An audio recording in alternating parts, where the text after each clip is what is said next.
Alright guys, I know some of you guys have commented and you're like, hey, what's going on with all this Airstream stuff? I come here for Jeeps, I come here for Toyota, I'm a fanboy, I need to get my fix on, I need to see off-roading, I need to see engines and wheels and tires and all that good stuff. Don't worry, we still have you covered. This isn't going to be just a full Airstream adventure channel now, it's just something we are going to start incorporating. Shay can't stop laughing right now. I just wanted to let you guys know that yes, we're still going to be doing that stuff. I'm going off-roading, hopefully Saturday. This weather kind of really sucks right now. The camera's like shaking all over the place. No, it's not.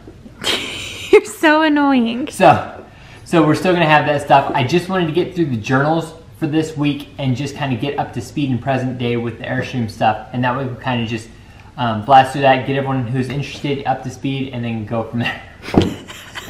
I just wanted to explain that real quick before I posted this Jeep video. So back to our normal working on Jeeps with 15-minute projects turning into 2-3-day projects.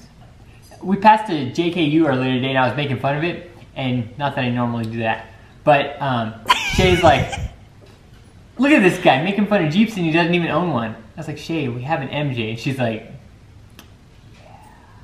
So she hates the MJ and she hates the Excursion. What does that say about Shay? We are not friends. We're not friends. She's gonna un-Instagram me. Back to the Jeeps, folks. Jeeps and Toyotas. The day has come. In preparation for this weekend, I'm gonna be pulling off the wheel spacers all the way around, go ahead and replacing the front brake lines, putting JK front brake lines on the MJ, and then I'm also gonna be trimming the front fenders up a little bit. Hopefully get all three done today. Also just change the PC valve off on the Excursion because it's running a little too lean. I'm getting check engine light P0171. Classic Ford move.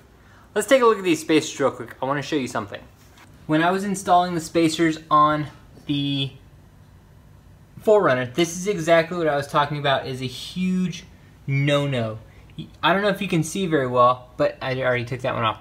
But on these nuts, they are maybe halfway threaded on. I mean, at the very most. That is a huge no-no, especially when running this offset. I mean, that's just asking for your wheel studs to break off, and that's one of the huge reasons why spacers get a bad name, because people do stuff like this. Unbeknownst to me, and I should have checked this so I can't play ignorant, I should have checked to make sure that these were all on well when I got these wheels put on, and I didn't, and look at this crap. So, please guys, do not ever run your spacers with that little bit of thread, especially with this offset. I mean, what's happening is all the weight is way out here, and when all that happens, just like my front, trying to just like when my front happened when I broke my wheel hub, it just creates too much offset and too much stress, and it puts it all over here. So there's minimal catching on here, and that's what causes these things to break.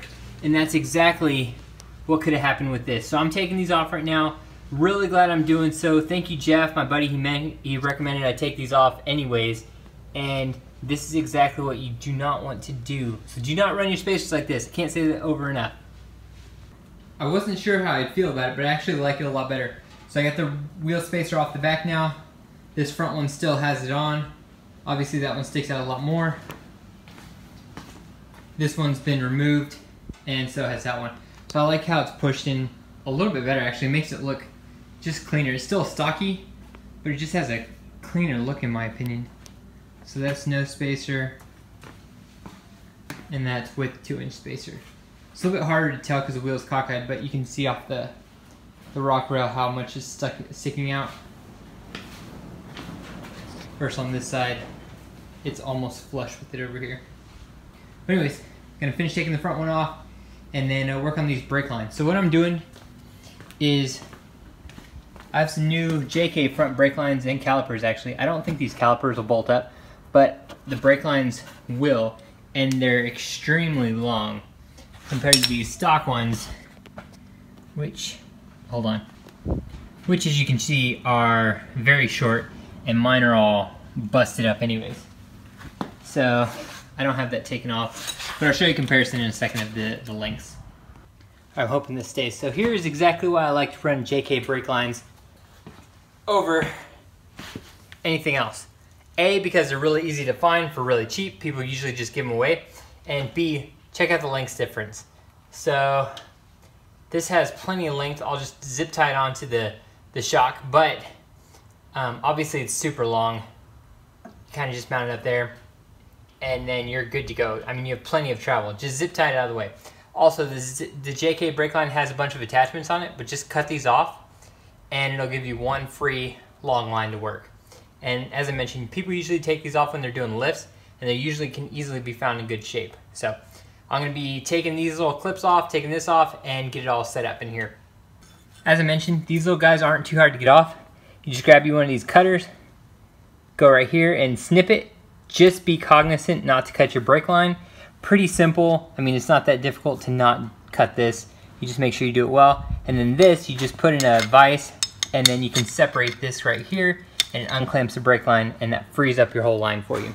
Now, you can leave them on. It doesn't really make a big difference as long as you don't catch on anything, but it's just a cosmetic thing depending on what you want to do with it. This also could serve as another zip tie point if you wanted to. Quick friendly reminder, these shop lights get hot. Don't leave them next to your garbage cans that are plastic. It will melt the shit out of them. Just FYI. Here you go. And this is what the brake line looks like, stripped of everything.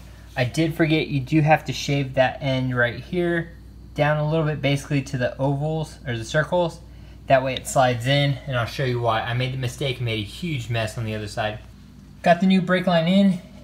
It is out of the way and tucked. I'll put a zip line on it to just keep it up over here, but everything is mounted. As I mentioned before, the way to get this mounted, there's a little indentation on this side, so if you don't shave that side down, it will not fit. Otherwise it has to face upwards, and obviously air can get trapped, or correction, it has to, let me see if I can get this better. Okay, see how it's feeding in from the bottom? If you don't shave that one side, it will curve underneath, and then the brake line will actually be below where it inputs into the rotor, and that could cause air bubble problems. It's harder to bleed that way. So you want to have this hose higher than everything else, that way the air wants to go out and down. I think that's right. Anyway, so I just shaved it all down, and that's how it fits in that direction. And then that's how my hose is in there. Obviously it's longer, and I'll have plenty of room to flex now. Not everyone may like this, but it works. It's just the way I do it. And there you go with the passenger side done. That is the old brake line. As I mentioned, it was kind of all jacked up and frayed. And the new brake line in. I'll adjust the angles a little bit more, but that's how you see how it goes. And what I was saying earlier was, see how this is higher than this part? That way the air gets pushed out. And like I said, I'll zip tie this up here, and I'll have plenty of room. I can even adjust that a little bit more if I need to, but for right now, it should be good. Everything's tucked in well. It'll be able to flex really well. I have plenty of extra line in there, and it's all tucked behind everything really good. So there you guys go. A little bit different. You can kind of do it however you like, but that's just the way I do it. Obviously these bends aren't perfect for every utilization, but they'll work for this. Kind of keeps it out of the way. Plus, like I said, I can still adjust that more as I need to. Let's button this back up and be done for the night. I'll trim the fenders tomorrow. So after all that fun, the brake lines ended up taking me 2.5 days, because the first day, obviously I made those mistakes, spilled fluid everywhere, got to clean all that up. Basically what happened was, as soon as I put the JK brake line on and I saw it was hooking the wrong direction from what I wanted, it was doing this number versus coming in from the side. I had to rip it all off real fast, keep topping off the fluid while everything was leaking out, and ended up just making a huge mess because I wasn't prepared with the bucket. It happens. And then obviously I ran out of brake fluid, of course, so I had to go out the next day, and then Shay had to help me bleed the brake line, so it turned into one of those dilemmas. So anyways, I didn't get around to trimming the fenders yet because it got super cold and rainy, and I just didn't want to do it, and I didn't have enough time. I was watching the Olympics. That's that. The spacers are off. JK brake lines are on the MJ. Everything is good to go brake-wise, and we are ready to go for this weekend. We'll see if the weather holds out. If so, hopefully have some good footage for you guys. And we need to make a meetup sometime. Let's go hit the trails. Let me know when you guys are free and when you want to do it. Let's make it happen. Hopefully we have good weather. I'm down to go meet up with you guys. Maybe we'll bring this out. Maybe we'll bring the MJ. MJ would probably be funner, but let's make something happen. I'm down. Thanks again for watching. As I mentioned, more Jeep off-road videos and everything else that you love with this channel on the way. I hope you guys have been enjoying this different style. We're trying to make the channel better this year, and I hope you've been enjoying it. It's all we can do. I'll see everyone soon, hopefully. Let's make it happen.